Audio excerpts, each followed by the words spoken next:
Hello students, आप लोगों के लिए फिर से एक नया वीडियो बेस्ड ऑन डिटर्मिनेंट लेके आया हूँ। इससे पहले वाले वीडियो में मैंने डिटर्मिनेंट का एक लेक्चर डाला है। उसमें डिटर्मिनेंट के प्रॉपर्टी 1 से लेकर 4 तक डाला है। Property number 1, property number 2, property number 3, property number 4। अब प्रॉपर्टी नंबर 5 से लेके चलेंगे और आगे प्रॉपर्टी जहाँ तक होगा उसको इस वीडियो में बताया जाएगा। लेकिन इस वीडियो को आप लोग पढ़ने से पहले आप लोग लेक्चर नंबर 1, ये लेक्चर नंबर 2 डाला जाएगा, तो लेक्चर नंबर 1 को आप लोग अच्छे तरीक़ा से पढ़ेंगे और लेक्चर नंबर 1 को अच्छे तरीक़ा से पढ़ेंगे तो लेक्चर नंबर 2 भी अच्छे तरीक़ा से समझ में आएगा और इसमें प्रॉपर्टी और कुछ एग्जाम्पल्स होंगे। ठीक है, फिर इसके बाद नेक्स्ट वीडियो में फिर एक्सरसाइज कराया जाएगा। चलिए हम लोग डिस्कस करते हैं प्रॉपर्टी नंबर 5। चूँकि प्रॉपर्टी नंबर 1 से लेकर प्रॉपर्टी नंबर 4 तक ऑलरेडी लेक्चर नंबर 1 में डाल दिए हैं। ठीक है, चलिए डिस्कस करते हैं property number 5।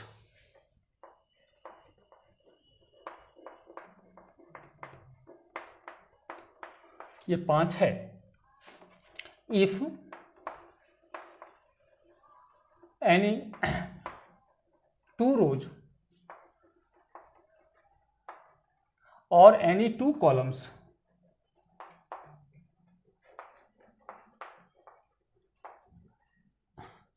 of a determinant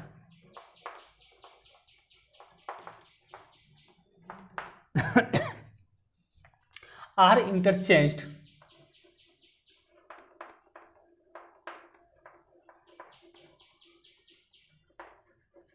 then the value of determinant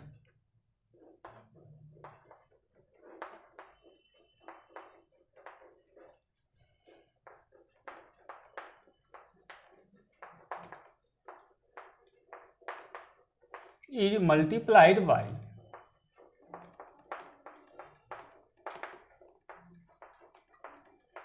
-1। ये -1 से मल्टीप्लाइड हो जाता है। अगर जो ओरिजिनल डिटर्मिनेंट दिया हुआ है अगर उसका आंसर 4 आता है, उसके बाद कोई 2 रो या कोई 2 रो कॉलम को आपस में चेंज करते हैं तो निश्चित तौर पे वो नया डिटर्मिनेंट बनेगा, उसका वैल्यू -4 हो जाएगा। ठीक है, या ओरिजिनल डिटर्मिनेंट का वैल्यू अगर -25 आता है तो 2 रो या 2 कॉलम को चेंज कीजिएगा, मतलब क्या 2 रो या 2 कॉलम आपस में जगह को चेंज कर लीजिएगा तो उस डिटर्मिनेंट का वैल्यू में क्या हो जाएगा, जितना पहले वाले डिटर्मिनेंट का वैल्यू आया है, अगर 25 आया है तो -25 हो जाएगा, अगर -25 आया है तो +25 हो जाएगा। चलिए इसको हम न्यूमेरिकल एग्जाम्पल से प्रूफ करते हैं।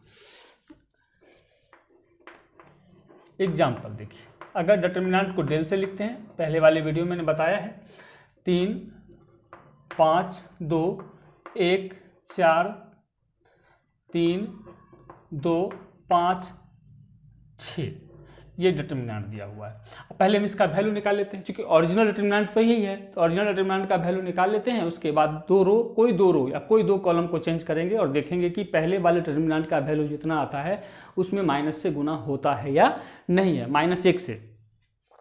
तो हम बताए थे कि एक्सपेंडिंग अलोंग फर्स्ट रो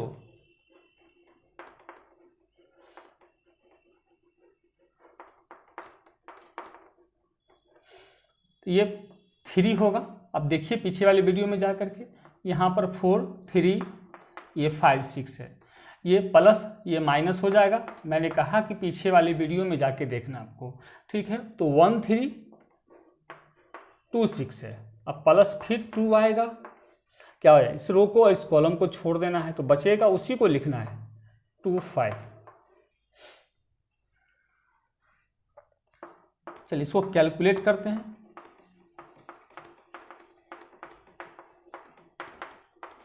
ये सब पता है कि कैसे होगा, पीछे वाले वीडियो में आपको जाके देखना होगा। ये 3, 24 में से 15 घटेगा, 9 बचेगा, 5 गुना 0 -3, ये 27 होगा, ये तो 0 हो गया, -6 कुल मिला के कितना आएगा, 21 आएगा। कहने का मतलब कि ओरिजिनल डिटर्मिनेंट का वैल्यू जो हो गया वो कितना आ गया, 21 है। लेकिन अब हम क्या करेंगे, कोई 2 रो या 2 कॉलम को चेंज करेंगे तो देखेंगे कि क्या रिजल्ट अब -21 आता है, -21 आता है कि नहीं, इसको चेक करना है। ठीक है, तो कैसे चेक करेंगे, पहले आप देखिए यहाँ पर अगर आपकी इच्छा है तो क्या करें, अगर हम चाहें R1 ये हम R2 मतलब R1 की जगह पर R2 और R2 की जगह R1, इसको लिखते हैं R1 चेंजेज विथ R2 या R2 चेंजेज विथ R1 पढ़ते हैं। या ऐसा नहीं, कोई ज़रूरी नहीं है कि इसी को चेंज करना है, आप इस पहले रो और तीसरे रो को भी चेंज करेंगे, कोई फर्क नहीं पड़ेगा, रिजल्ट में वही आएगा कि 21 है तो -21 आंसर आना चाहिए। आइए तो हम यहाँ पर लिखें R1 चेंजेज विथ R2, तो हम यहाँ से चेंज करके देखते हैं कि अब क्या नया डिटर्मिनेंट जो आएगा उसका वैल्यू कितना है। हम डेल डैश कर दिए तो 3 5 2 और 1 4 3, तो 1 4 3 ऊपर जाएगा और देखिए 3 5 2 और 2 5 6। अब यहाँ से इसका वैल्यू निकालना है, एक्सपेंडिंग अलोंग फर्स्ट रो।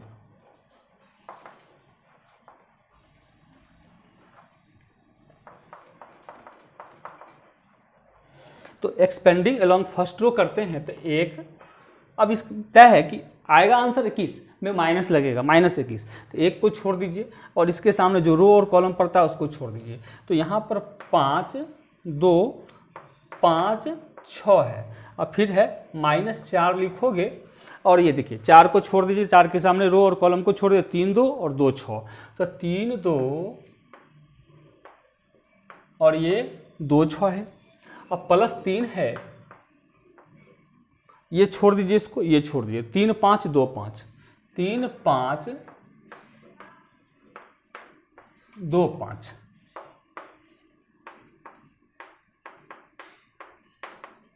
4 है,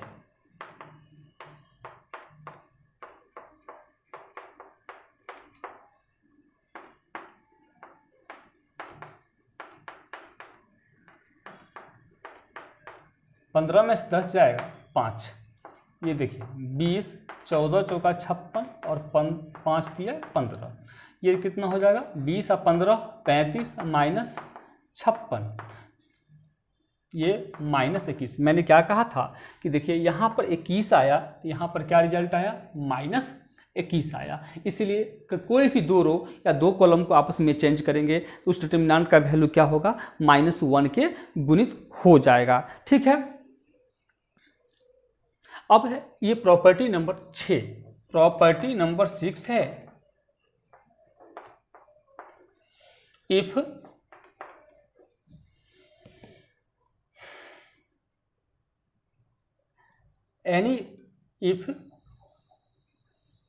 each element of any row or any column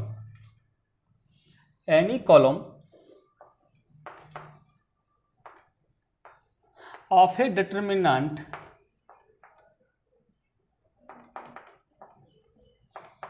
is multiplied by a constant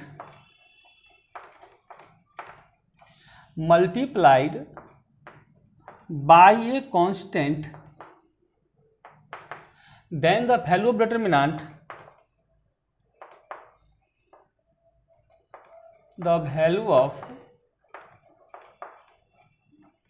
that determinant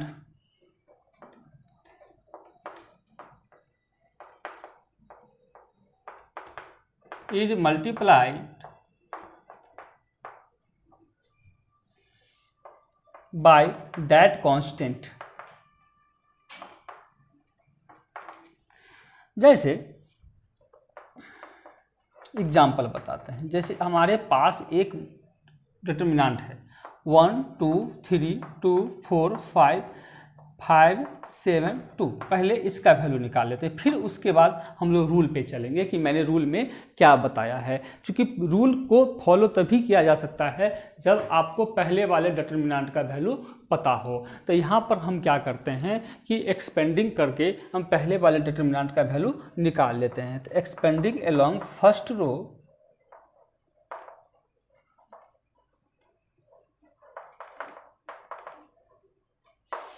तो फर्स्ट रो जैसे करेंगे तो यहाँ मैं करके दिखा देता हूँ। ठीक है, तो 1 लिखेंगे और इसके सामने जो रो और कॉलम पड़ेगा उसको छोड़ेंगे। 4 5 7 2 4 5 7 2, फिर -2 है। अब इसके सामने जो रो और कॉलम पड़ेगा उसको छोड़िए, तो 2 5 5 2 2 5 5 2 है। अब +3 लिखेंगे।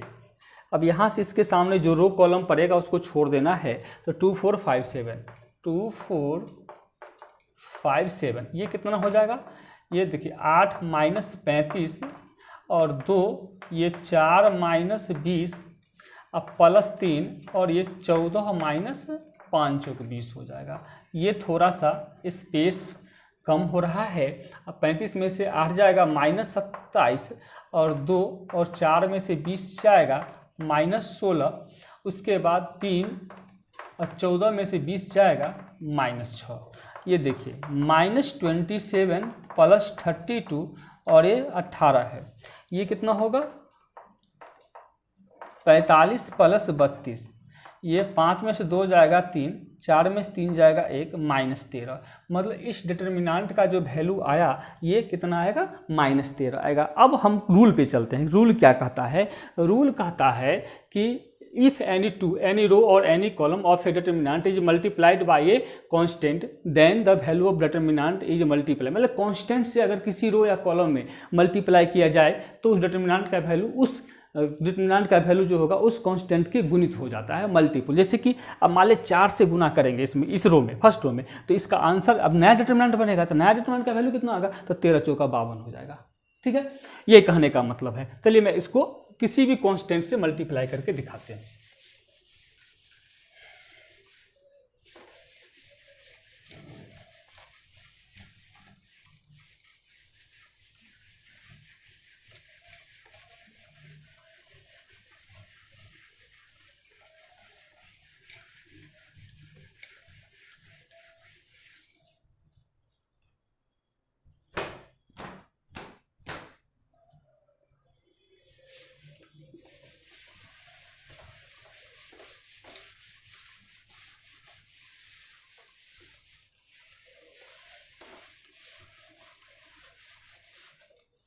अब हम क्या करते हैं कि R1 में हम K से मल्टीप्लाई कर देते हैं, R1 में K से। तो इसका कंडीशन है लिखने का, नाउ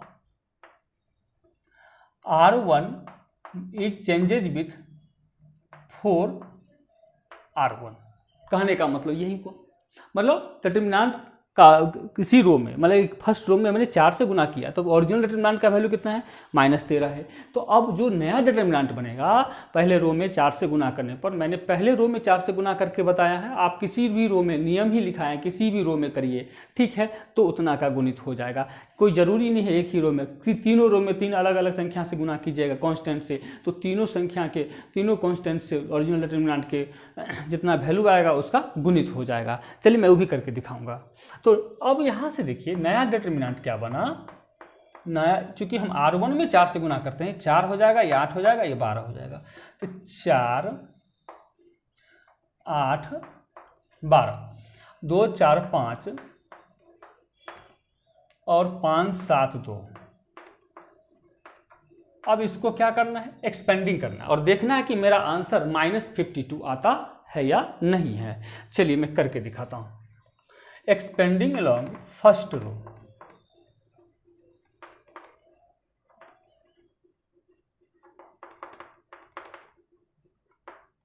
ये 4 आएगा, इसके सामने जो रो कॉलम पड़ेगा उसको छोड़ देना है, ये 7 2 है और -8, इसके सामने जो रो कॉलम आएगा उसको छोड़ देना, 2 5 5 2 है, प्लस 12 है,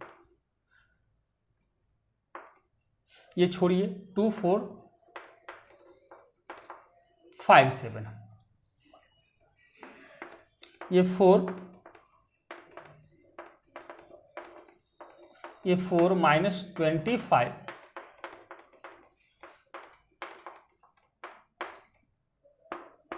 ये 4, ये -21 हो जाएगा। मैंने क्या कहा है, आंसर -52 आना चाहिए। देखिए 12 14 में से 20 जाएगा -6, 27 चौका 108 होता है, -108 और 21 अठे 168 और ये 72 हो जाएगा। जोड़िए 8 2 10 7 1 8 180 अब प्लस ये 72 80। फिर से एक बार चेक कर लें। 4 दूनी 8, 35, 8 इसके सामने 4 माइनस 25 12, ये 14 माइनस 20 माइनस 6 72, ये 25 21 8 168 होता है। 180 अब प्लस 168, ये कितना होगा? ये आपको 2 माइनस 12 आएगा। ठीक है, तो थोड़ा सा यहाँ पर कैलकुलेशन चेक किया जाए कि क्या ये रिजल्ट सेम दे रहा है। ये देखिए, ये आपको 8 माइनस 35 जोड़ 2 और फिर ये इसके सामने छोड़ेंगे 4 माइनस 25 मतलब माइनस 21 और ये 3 है 14 माइनस 20, 14 माइनस 20 माइनस 6 आएगा, ये माइनस 27 और 21 दूना 42 होगा और ये 18 आएगा। यहाँ पर ये देखना है कि थोड़ा सा ये आपको कैलकुलेशन चेक करना पड़ेगा कि मैं करके देख लेता हूँ कि इसका फिर से 1 2 देखिए 1 2 3 2 4 5 और 5 7 2 है। इसको मैं कैलकुलेट करके चेक कर लेता हूँ, कहीं ये मिस्टेक हो सकता है। ये 4 5 7 2 माइनस 2 है, छोड़िए 2 5, ये 5 2 है। इसके बाद प्लस 3 और छोड़ दीजिए इसको, तो 2 4 5 7 है। ये कैलकुलेशन मिस्टेक हो सकता है।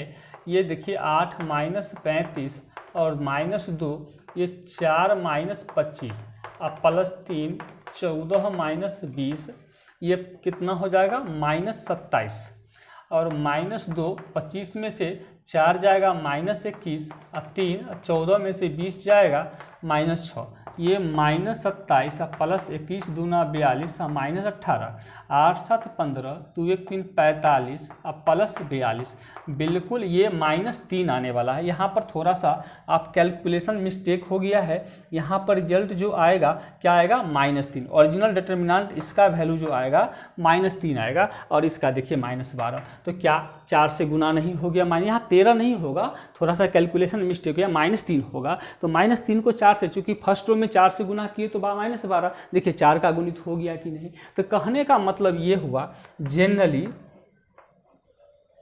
अगर आप किसी डिटर्मिनेंट को A1 B1 C1 A2 B2 C2 और A3 B3 और ये C3 हो, तो अगर आप यहाँ से इस रो में P से मल्टीप्लाई करेंगे, इसमें Q से, इसमें R से, तो नया डिटर्मिनेंट क्या हो जाएगा? ये देखिए नया डिटर्मिनेंट जो होगा डेल P Q R हो जाएगा।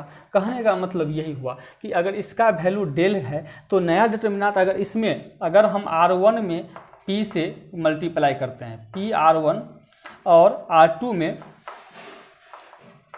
Q R2 और R3 में R से R3 से मल्टीप्लाई करेंगे, तो नया डिटर्मिनेंट का वैल्यू जो आएगा वो P जो कांस्टेंट से मल्टीप्लाई किए हैं उसके गुणित हो जाएगा। ये प्रॉपर्टी नंबर आपका 6 नंबर था। अब प्रॉपर्टी नंबर 7 देखेंगे। प्रॉपर्टी नंबर 7,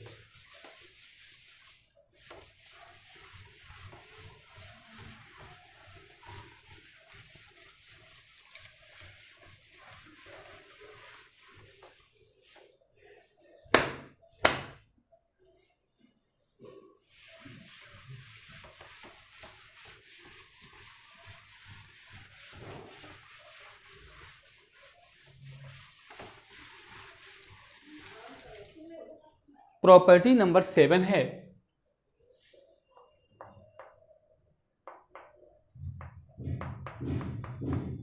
ये property number 7, if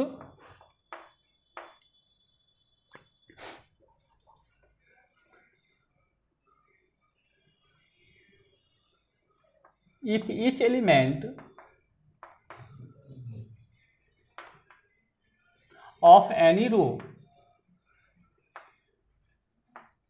or any column is the sum of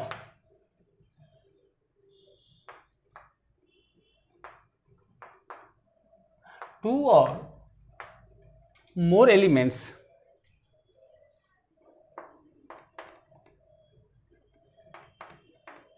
then elements of a determinant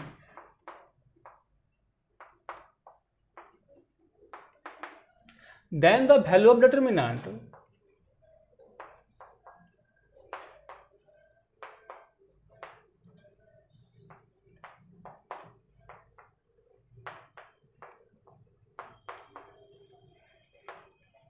can be expressed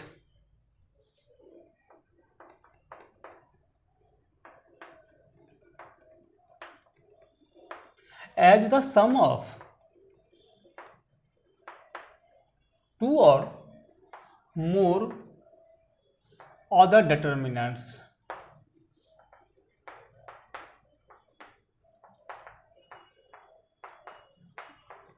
property आपको अच्छे तरीक़ा से याद रखना पड़ेगा। अगर प्रॉपर्टी याद नहीं हो रहा है तो समझ लीजिए कहीं ना कहीं आपको परेशानी खड़ा होगा। ठीक है, आप अच्छे से डिटर्मिनेंट को की प्रॉब्लम को सॉल्व नहीं कर पाएंगे। इसका मतलब क्या, इसको ऐसे समझ लीजिए कि अगर लिखा हुआ है कि 1 या a1 plus e b1 plus g और c1 प्लस h, सपोज ऐसे लिखा हुआ है, और यहाँ से a2 b2 ये c2 है और a3 b3, ये रूल आपको वैलिड है कि किसी एक रो में ही होना चाहिए। लिखा हुआ है if each element of any row और any column is the sum of two और मोर एलिमेंट्स। ठीक है, तो आप वहाँ पर ऐसे नहीं कर सकते कि आप सब में ऐड कर लेंगे तो गलत हो जाएगा। देखिए, तो कहने का मतलब ये है कि इसको आप क्या लिखें कि अगर किसी रो या कॉलम का सब एलिमेंट दो या दो से अधिक एलिमेंट का सम हो तो उसको दो या दो से अधिक डिटर्मिनेंट के सम के रूप में बदला जा सकता है। तो इसको कैसे बदलेंगे, यहाँ देखिए दो एलिमेंट का सम है, दो से अधिक भी हो सकता है। तो पहले क्या करना है, पहला डिटर्मिनेंट होगा, पहले वाले लेटर को लिख लेना है, a2 b2 c2, और फिर है a3 b3 c3। अब बीच में अगर प्लस है तो प्लस देंगे, अगर माइनस है तो माइनस देंगे। तो अब दूसरा एलिमेंट लेके चलना है e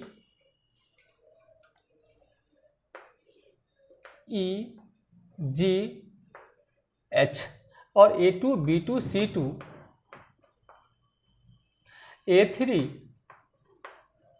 b3 और ये C3। देखिए एक डिटर्मिनेंट को दो अलग अलग डिटर्मिनेंट के जोड़ के रूप में, सम के रूप में बदल दिए। तो इससे एक क्या बेनिफिट होगा कि इस तरह का क्वेश्चन जब हो तो दो अलग अलग डिटर्मिनेंट के सम के रूप में बदल देंगे तो होगा क्या, आपको आसान हो जाएगा। जैसे इसका वैल्यू निकाल लेंगे और फिर इसका वैल्यू निकाल लेंगे, दोनों को जोड़ देंगे तो आपका उस डिटर्मिनेंट का वैल्यू निकल आएगा।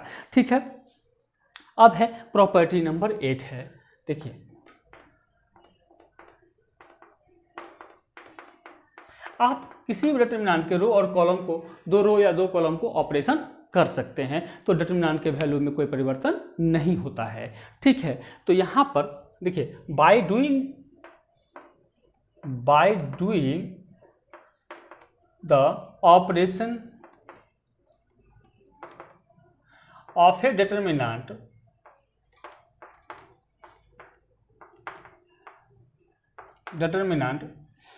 लाइक C1 या R1 हम लिख लेते हैं, R1 changes with R1 plus के R2, के कोई कांस्टेंट है, मतलब कि R1 को चेंज कर रहे हैं, R1 में R2 में क्या करते हैं, के से गुना करके, कोई भी कांस्टेंट है के से गुना करके उसमें जोड़ देना है। ध्यान रखना है कि जहां के का मान 0 नहीं लेना है। ठीक है, बाद बाकी कोई भी नंबर ले सकते हैं, के बिलोंग टू रियल नंबर से। अब यहाँ लेकिन आवश्यकता अनुसार नहीं, या इसको ऐसे भी कोई ज़रूरी नहीं है R2 तो R2 प्लस के R3, ठीक है, या C1 changes with C1 plus के C1 ये C2, ये ध्यान रखना होगा कि अगर R1 में चेंज करें तो शुरू में R1 ही लिखना है, अगर R2 में चेंज करें तो यहाँ देखिए R2 ही लिखे हैं, ठीक है। अगर इच्छा है कि नहीं हम C3 में चेंजेज करेंगे तो यहाँ C3 लिखना होगा। हो सकता है कि आपको माइनस करना पड़ेगा KC2, तो आप KC2 ही करेंगे, ठीक है। K कोई रियल नंबर एक्सेप्ट ऑफ 0, ठीक है। तो यहाँ पर then the value of determinant, then the value of determinant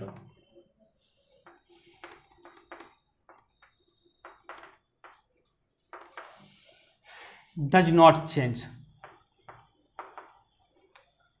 अगर इस तरह का ऑपरेशन अगर करते हैं डिटर्मिनेंट के किसी रो या कॉलम में लेकर के, तो डिटर्मिनेंट के वैल्यू में कोई परिवर्तन नहीं होता है, ठीक है।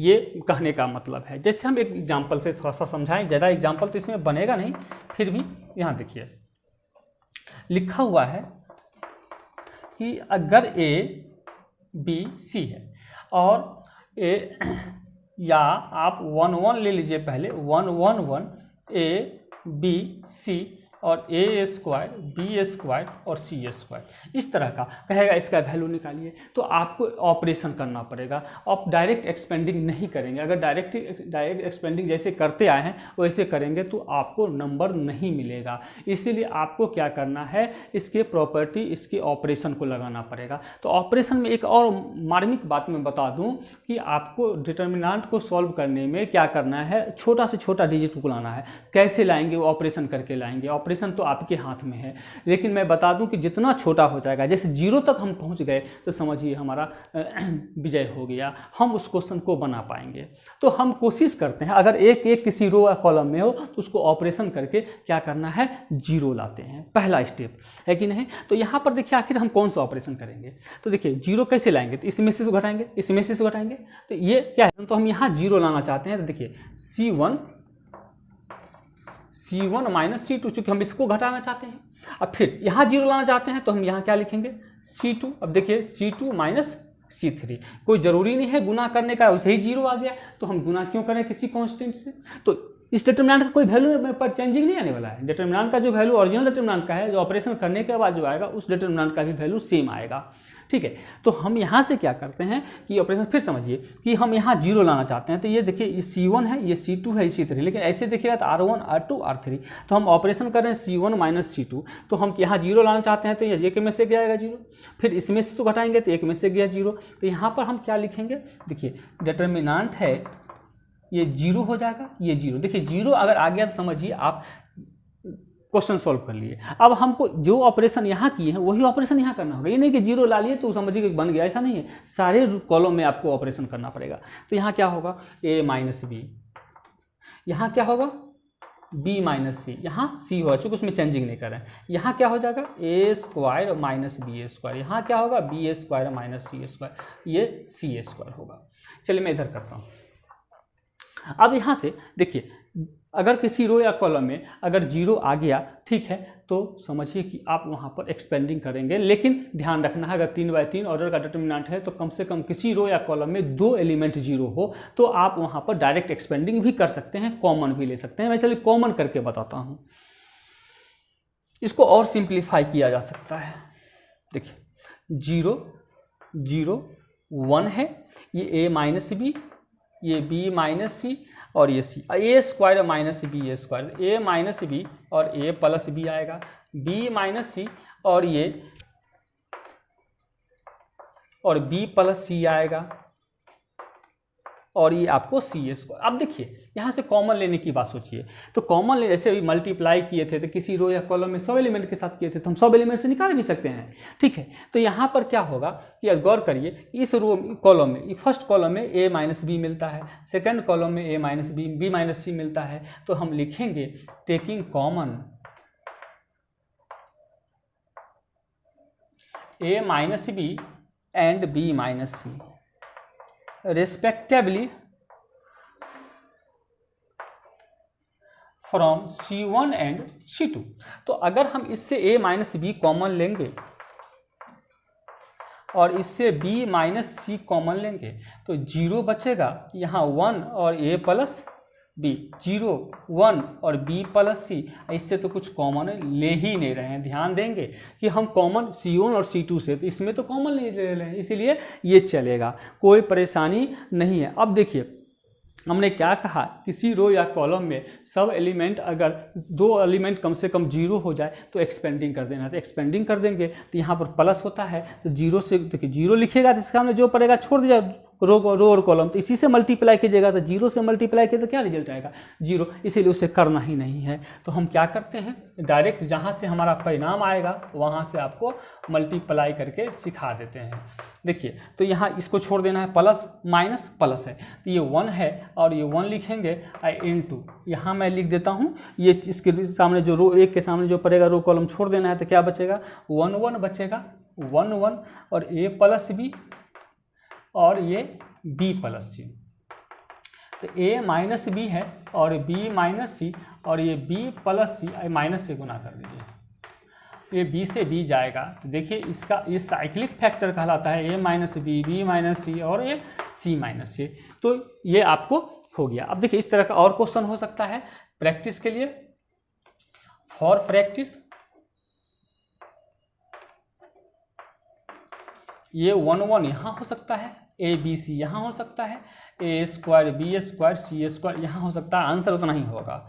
अब देखिए यहाँ ये 1 1 हो सकता है, A square B square C square हो सकता है, A cube B cube C cube, answer उतना नहीं होगा, इसका आंसर कुछ और होगा। लेकिन एक एक जब आए तो आपको क्या करना है, उसको डायरेक्ट 0 लाने की कोशिश करना है, जैसे कि हम एग्जाम्पल नंबर 1 में दिए हैं कि 0 लाए हैं, ठीक है।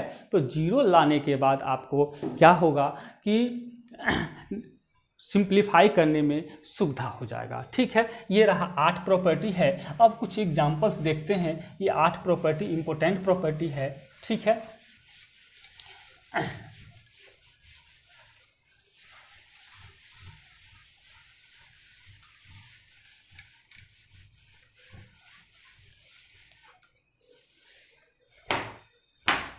आप लोग पीछे वाले वीडियो जैसे लेक्चर नंबर 1 है डिटरमिनेंट का क्लास 12, उसको जा कर के पढ़ें, जितना उसको पढ़ेंगे उतना ही अच्छा से आपको ये लेक्चर नंबर 2 डिटरमिनेंट का समझ में आएगा।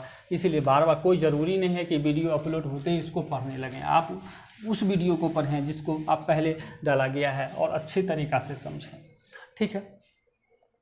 अब है देखिए कुछ एग्जाम्पल्स और बताते हैं, कुछ एग्जाम्पल्स और है। ये एग्जाम्पल्स नंबर 2 देखिए लिखेगा, to show that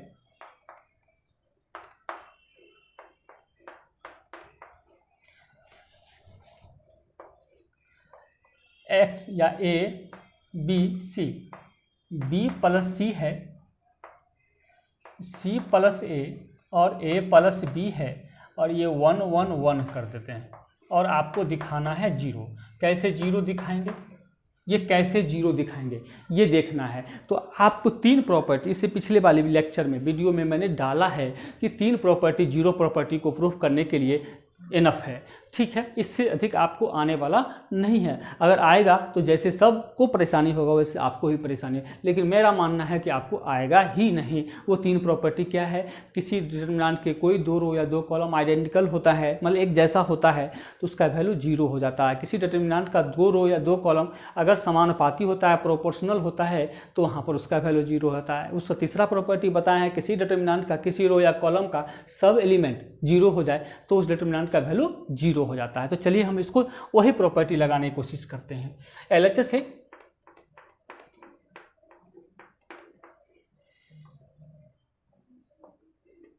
A B C, B plus C 1 1 1। देखिए अब क्या है कि हमें 2 रो या 2 कॉलम आइडेंटिकल करना है, थोड़ा सा आपको फॉरवर्ड स्टेप में सोचना पड़ेगा। फॉरवर्ड स्टेप क्या कि अगर हम इसको इसमें जोड़ देते हैं, इसमें जोड़ देते हैं, इसमें जोड़ देते हैं, तो सब में देखिए a प्लस बी प्लस सी हो जाएगा, a प्लस बी प्लस सी हो जाएगा, a प्लस बी प्लस सी हो जाएगा। और इसके बाद हमें जो करना है, हमें कॉलम में चेंजिंग कर रहे हैं C1 प्लस C2। देखिए फिर समझिए कि ये C1 है, C2 है, C3 है, तो हम C1 में C2 को जोड़ रहे हैं, इसीलिए C1 यहाँ लिखेंगे तो यहाँ C1 लिखना है, यहाँ C2 नहीं लिखना है। ये भले ही यहाँ यहाँ C2 लिख के वो C1 बाद में लिखेंगे तो क्वेश्चन यहाँ बन जाएगा, लेकिन आगे क्वेश्चन फंस जाएगा। ठीक है, इसीलिए जो मैं बताता हूँ उसको ध्यान से देखेंगे। अब क्या होगा, ये देखिए A plus B plus C हो जाएगा, A plus B plus C और A plus B plus C। Rule यही है कि इसको इसमें जोड़ दीजिए, इसमें जोड़ दीजिए, इसमें, इसको कुछ नहीं कर रहे हैं, इसलिए आप B प्लस C लिखेंगे, B plus C, C plus A plus B, 1 1 1। अब देखिए यहाँ से इस C1 से कॉमन आएगा, C1 से क्या कॉमन आएगा, तो A plus B plus C आएगा। तो लिखेंगे taking common A plus B plus C from C1। तो A plus B plus C और ये 1 1 1 हो जाएगा, B plus C, C plus A plus B, 1 1 आएगा। अब ये देखिए A plus B plus C, यहाँ पर ये देखिए C1 और C3 आइडेंटिकल है, लिखना पड़ेगा here C1 and C3 are identical है, इसलिए इसका वैल्यू 0 होगा, 0 RHS वेरीफाइड। ठीक है, मैं और बताता हूँ कि जीरो प्रॉपर्टी पर, कि जीरो प्रॉपर्टी को हम आखिर इस्तेमाल कैसे करेंगे। आइए, एग्जाम्पल नंबर 3 है, to show that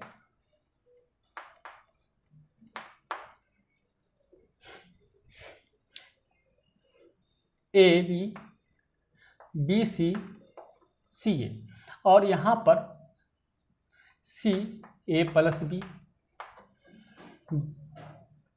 A B plus C और यहाँ पर C प्लस A और 1 1 डाल देते हैं, इजिकल्स टू 0 दिखाना है।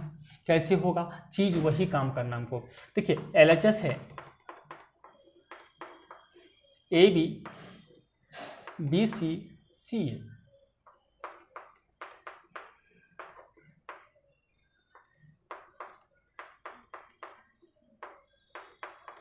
C plus A 1 1।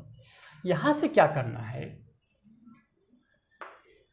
देखिए AB BC CA इसको गुना कर दीजिए। AC आपको अपना व्यू दिखाना पड़ेगा कि आखिर हम क्या करेंगे कि 2 रो या 2 कॉलम आपस में बराबर हो जाएगा, कैसे करेंगे। अब यहाँ भी वही बात है, जैसे यहाँ पर A plus B plus C आया था, यहाँ पर C1 और C2 को जोड़ दीजिए तो AB plus BC plus C ये सब टर्म हो जाएगा। तो यहाँ पर क्या रूल लिखेंगे, C1 प्लस C2, तो ये हो जाएगा AB plus BC plus CA। यहाँ भी वही होगा,